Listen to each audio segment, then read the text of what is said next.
Let the torch of freedom burn.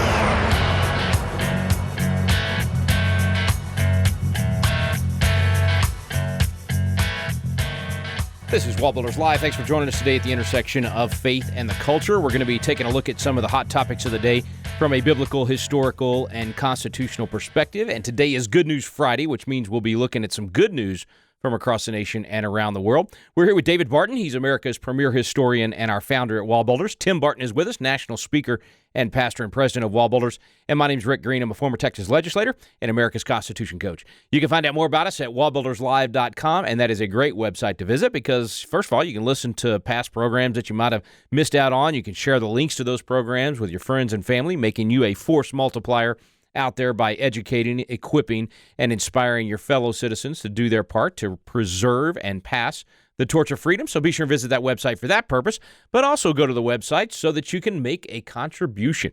Yes, click on WallBuildersLive.com first, get there, and then click on contribution and make that one-time or monthly contribution. Listen, it takes money to do what we're doing. It takes money to be on radio stations around the country. It takes those dollars to produce a program, to get the interviews set up, to spread the good news, to train the pastors that we train when we take them to Washington, D.C., to do our legislators' conferences, our youth leadership program. I mean, you name it.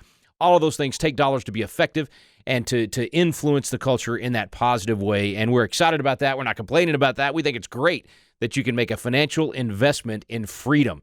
And that's what we're asking you to do. Go to WallBuildersLive.com, make that contribution, come alongside us, be a part of the solution. All right, guys, we're going to jump into some good news for this Good News Friday. I always enjoy these days with you guys. I hope you've compiled a lot. I see lots of paper, but let's see what you've actually got in that paper. How many stories we're going to try to get through today? We're going to try to get through a bunch. We'll see. All right, you're first, David. Let's hear the first piece of good news. I'm going to read a motto to you, and I want you guys to tell me who said the motto and why it was said. Here's the motto: leave no vacancy behind. Who said it?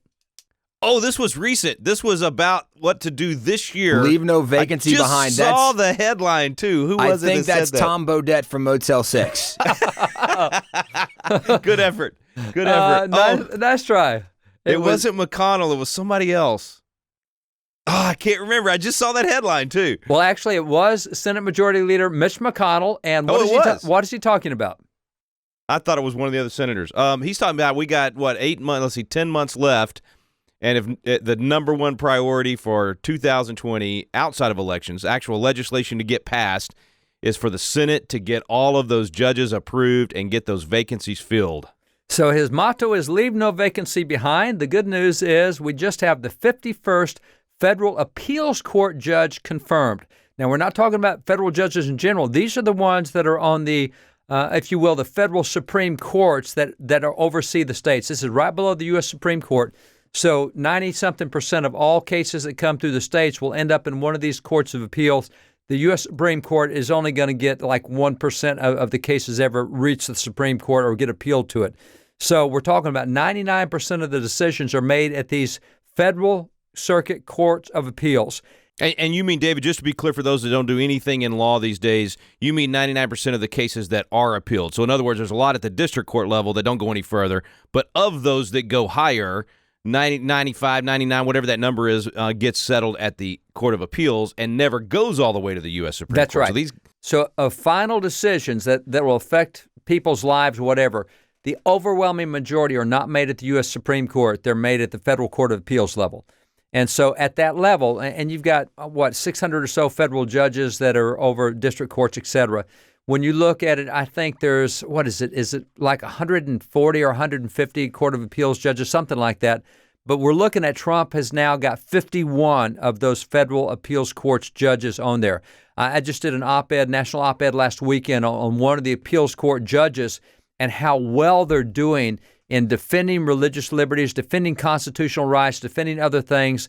Even as they're facing difficult decisions, they keep advocating for the Constitution and return to constitutional beliefs and original intent. So to have 51 of these guys on courts, and I think there are now 4 federal circuit courts of appeals that have been flipped because of these new appeals. And, we talked before, and by the way, this brings it to about 191, I think it is, 191, 92, thereabouts, that have now been confirmed on the courts, which you're looking at getting close to 1/3 of all the federal judges have now been put on there by Trump.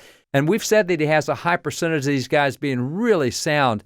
But I'm changing that now to say, okay, he's got 191 or 92, whatever it is, on the court right now.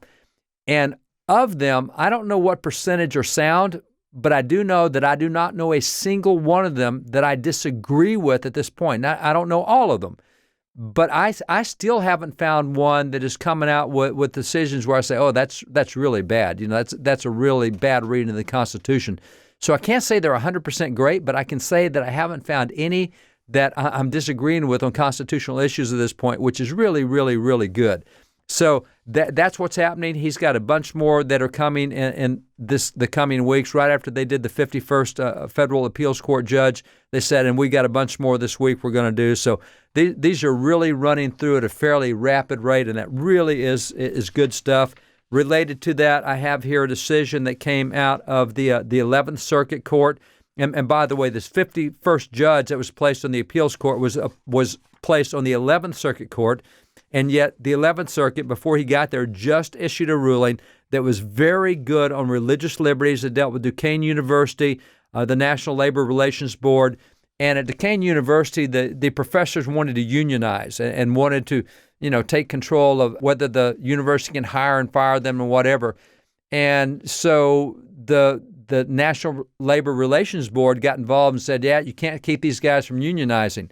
Well, the 11th Circuit came in and said, yes, we can, because the federal government has no jurisdiction over religious universities and what happens at those universities. So if if the university says we don't want unions on our religious universities, that's their choice. That's not the choice of the federal government. I mean, it's a terrific decision defending the jurisdiction of religious groups to be able to make their own policies without the federal government telling what those policies are going to be.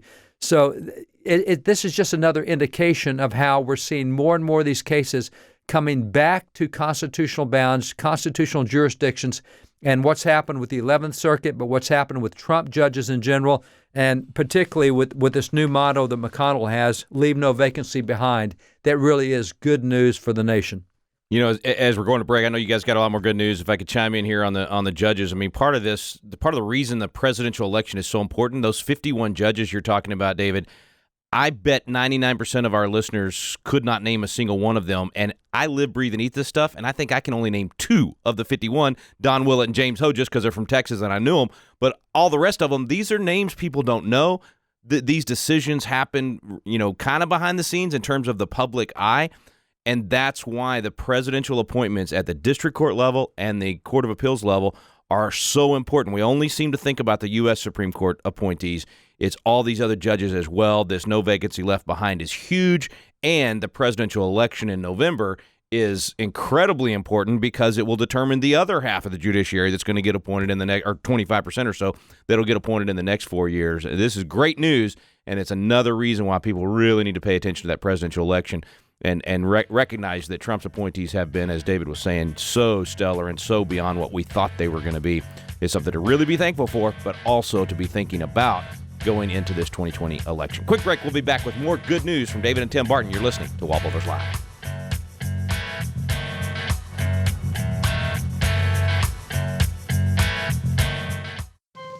This is David Barton with another moment from America's history. As another election approaches, many citizens now take the process so much for granted that they're apathetic about voting. After all, since America has held elections continuously since 1619, why should this election be viewed with any particular interest? They argue that since America has survived even wars and calamities, what difference does one election or even one vote make? Perhaps they should listen to the words of the great Daniel Webster, who declared, "I apprehend no danger to our country from a foreign foe, for there is no nation on earth powerful enough to accomplish our overthrow.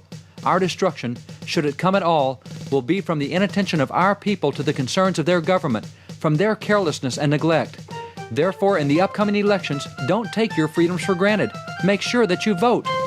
For more information on God's hand in American history, contact WallBuilders at 1-800-8-REBUILD.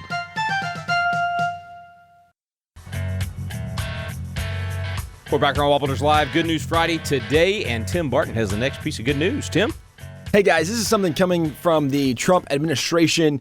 Word came out earlier this year that President Trump was, and this is the article title, Trump proposes 21% cut in U.S. foreign aid and budget proposals. Now, that is something that maybe not necessarily be directly impactful as the way people see it, but when you consider that we are giving an awful lot of money to countries around the world, right? We fund the UN. We give a lot of money to nations that don't like us, nations that don't support us. And Trump, as being an American first guy, says, hey, let's just consider some of what we're funding, what we're doing, what nations are doing for themselves.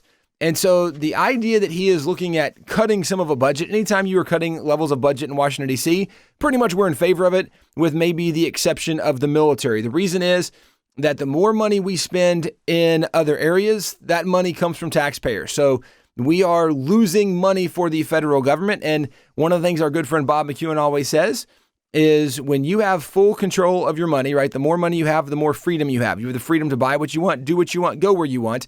But the more the government takes away from you, the less freedom you have, because freedom is about having choices. And now you have fewer choices because that money has gone to the government. The reason we support the military is the military helps our nation be strong and protect freedom for us. So that's something that we're happy to fund. Nonetheless, what's cool about this is you have a president who is looking at finding ways to cut spending in certain areas. And even though we are still spending way too much money, right? Go back to the President Bush administration. We saw the growth of government. We saw spending at incredible highs. And granted, we were in the middle of a war. It's very common in the middle of a war to spend a lot of money. Then under President Obama, right, it seems like the war has really kind of subsided. We're just up against the JV team, as he described ISIS. And it seemed like things were slowing down. And yet our budgets continued to increase. Under Trump, our budgets are continuing to increase. The difference is that now we are bringing in so much more money. So it seems like a strong economy, but we're still spending way too much. So our debt is still continuing to increase. So when we have a president who's going to say that let's find some ways to cut some of our spending, this is a huge thought that we are now looking at ways to cut some of our spending, especially when it comes to some of the foreign aid. Although one part of this article that is kind of humorous to me is it does point out that aid to Ukraine would remain at its 2020 levels under the new proposal. So just so people know, right, because part of the big deal with the impeachment was dealing with him holding up the funding to Ukraine. So he says, hey, of the funding we're cutting, just so you know, Ukraine is totally okay. They're getting all of their money. No problem for them. But it's neat to see them from the Trump administration reducing some of those expenses. Another article I have, it highlights that Trump removes pollution controls on streams and wetlands. This is one of the promises he made, looking at so many of the EPA regulations and how restrictive they are.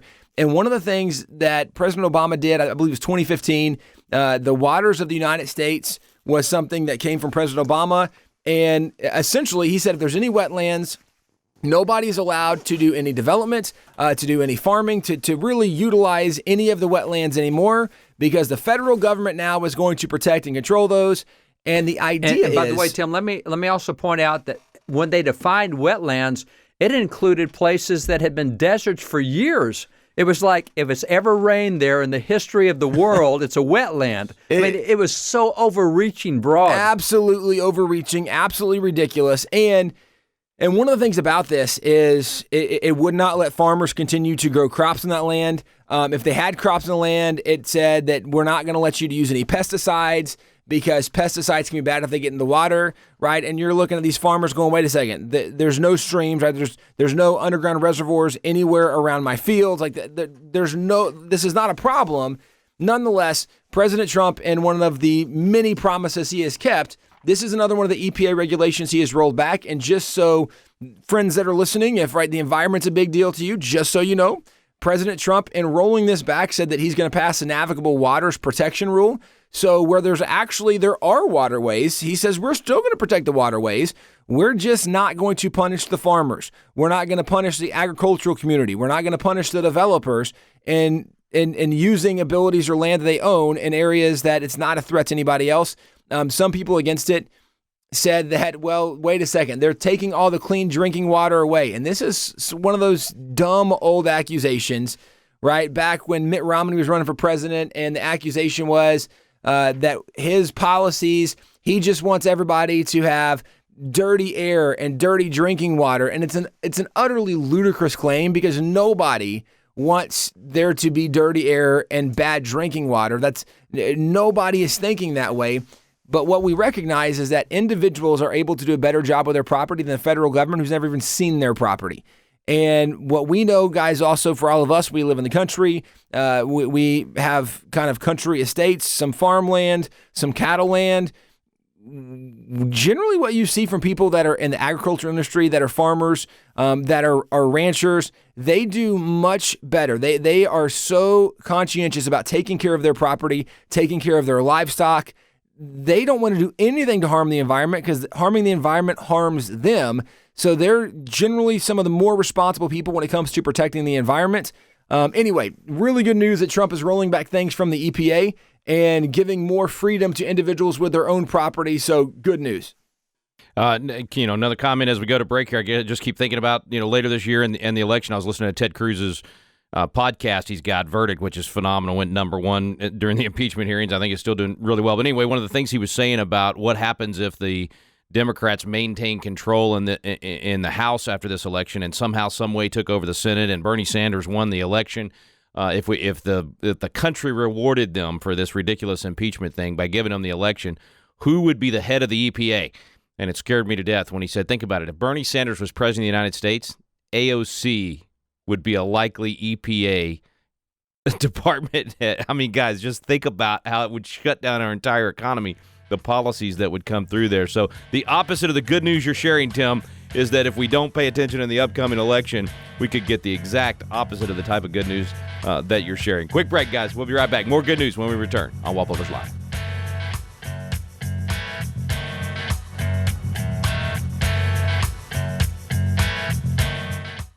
Hey, friends, if you've been listening to WallBuilders Live for very long at all, you know how much we respect our veterans and how appreciative we are of the sacrifice they make to make our freedoms possible. One of the ways that we love to honor those veterans is to tell their stories here on WallBuilders Live. Once in a while, we get an opportunity to interview veterans that have served on those front lines, that have made incredible sacrifices, have amazing stories that we want to share with the American people. One of the very special things we get to do is interview World War II veterans. You've heard those interviews here on WallBuilders Live, from folks that were in the Band of Brothers to folks like Edgar Harrell that survived the Indianapolis to so many other great stories you've heard on WallBuilders Live. You have friends and family that also serve. If you have World War II veterans in your family that you would like to have their story shared here on WallBuilders Live, please email us at radio@wallbuilders.com. radio@wallbuilders.com. Give us a brief summary of the story and we'll set up an interview. Thanks so much for sharing here on WallBuilders Live. We're back here on WallBuilders Live, and it's Good News Friday. We got a couple of quick segments coming up, and David's going to do the first one. David, what's our piece of good news? I'm going to read part of a Trump quote here. President Trump had a news conference. He says there is nothing more important than the right. And what's the rest of it? The right what? To keep and bear arms. Self-defense. Well, all those are good answers, but what he said is the one that probably nobody expected. At least politically, we haven't heard this in decades. Trump said there's no right more important than the right to pray. He said in public schools around the country, authorities are stopping students and teachers from praying, sharing their faith, or following their religious beliefs. It is totally unacceptable. You see it on the football field. You see it so many times where they're stopped from praying. We're doing something to stop that. So he announced that they're putting prayer back in schools. I love this. This didn't seem to get a whole lot of coverage, but there are now 9 federal agencies that have come together, and they are issuing new rules and regulations to make sure students can pray in schools. So they're protecting the right of teachers and students to pray in schools, and they're pointing out you can lose all of your federal funding for education if you don't allow students and teachers to pray in schools. This is huge stuff. I mean, this really is big.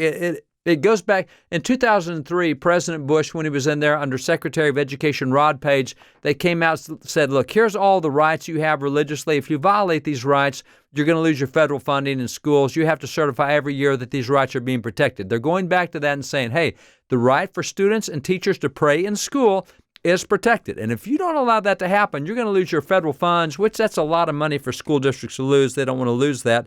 So it really is significant. I love the criticism, though, on the other side. The criticism says, well, the right to prayer is already protected under federal law. Well, if it is, then why do you care that he's protecting it? I mean, if you're saying it's already protected, why are you criticizing him for saying we're going to protect school prayer? So this is one where actually the left agrees with the right that the right to pray in schools is protected. And so there's new guidelines will be coming out shortly. It really is fun stuff. And by the way, we know that the right to pray in schools is not being protected. That's why Alliance Defending Freedom has won more than 400 cases against college campuses where they've tried to violate the right of these students to free speech through prayer or whatever they choose to do. So it really is a great announcement. And for Trump to say there's no more important right than the right to pray, talking about the right of kids to pray at schools, this really is a super big deal. Man, David, this goes all the way back to your first book, To Pray or Not to Pray. It is. And you know, this, again, we're just seeing so many changes. And I really wish the nation knew more about these kind of things, because so much of the nation is supportive of school prayer and is supportive of other things. And what they keep hearing about is the impeachment and the corruption of Trump and what he did to coerce the Ukrainian president. And how about what he's doing with judges? And how about what he's doing with religious liberties and the right to life? And man, the media is not going to say that. So that's our responsibility as individual citizens to make sure that our friends and our peers know that this kind of stuff is going on. What Tim just said with deregulation, EPA getting private property rights back. There's so many things moving in a constitutionally good direction under this president, and that's something we need to share with others. Man, we're going to find out one more piece of good news when we come back. Stay with us. You're listening to WallBuilders Live.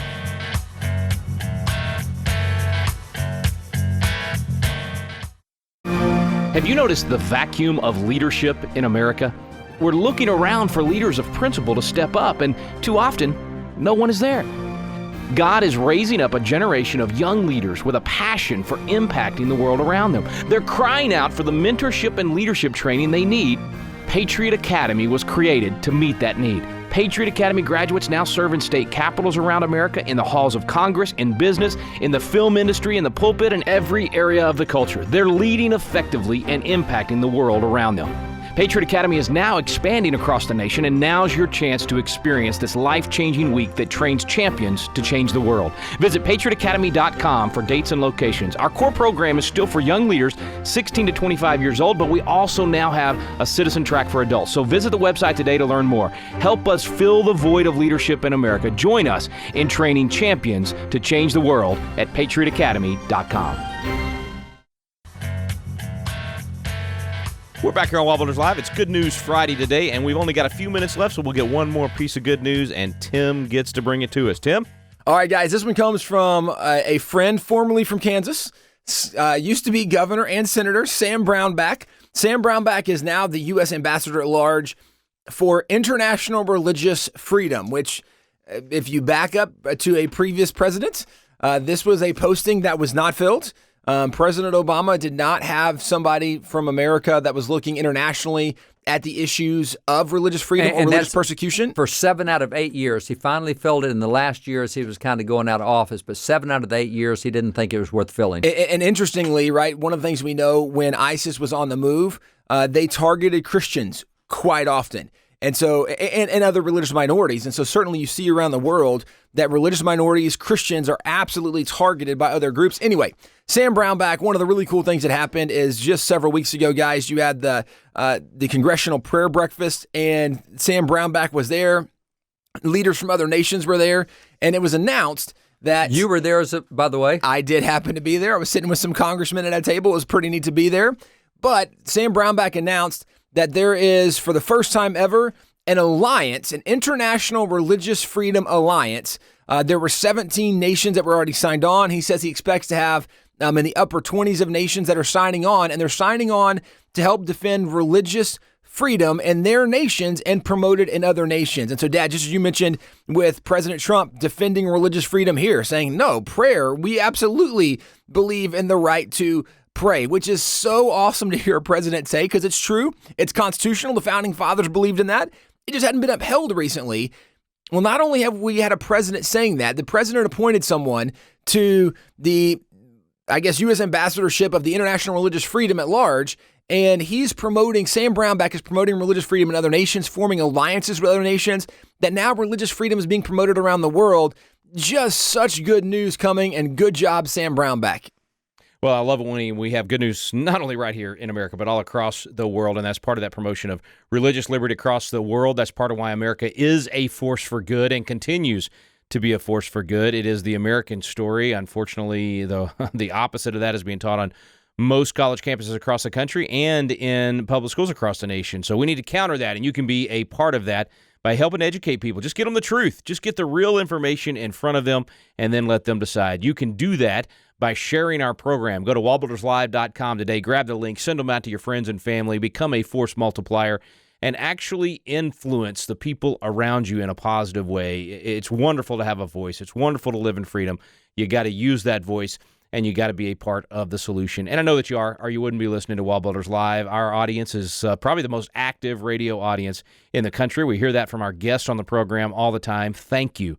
Thank you, listeners out there who make it the most active listening audience in the radio world of America today. One of the things I'm going to encourage you to do today is go to our website, wallbuilderslive.com, make that contribution, click on that contribution button, and make that contribution today so that you can come alongside us financially and help us to do what we do. Also going to ask you to be a force multiplier in your community by getting people together and sharing good information. You know, get our Foundations of Freedom program right there at wallbuilderslive.com. That's a DVD set that is just chocked full of great information. You can do that in your Sunday school class or right there in your living room.